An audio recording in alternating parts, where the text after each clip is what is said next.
अभी इसको 30,000 फाइन। अगर 30,000 फाइन अभी नहीं देता तो इसको सील कर दो, इसको अरेस्ट कर लो। 30,000 रुपये जुर्माना हुआ है और ये सामान से के हटाया है सारा। और ये देखें, ये पूरी गली के अंदर इन्होंने सामान इकट्ठा करके रख दिया है। यहाँ से उठा के ये सारा इस गली में रख दिया सारा सामान।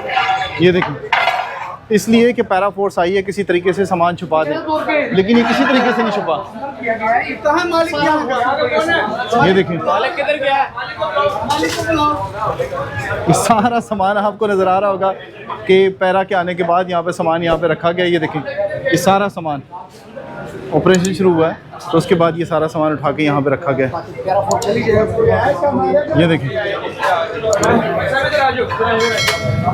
ये देखें सरदार, ये देखिए रोटी भी आप 15 रुपए की दे रहे हैं, 14 की नहीं दे रहे, 15 की दे रहे हैं, ऐसा ही है ना। आपको मैं 1 लाख रुपए जुर्माना कर रहा हूँ और आपको 1 वीक का टाइम दे रहा हूँ।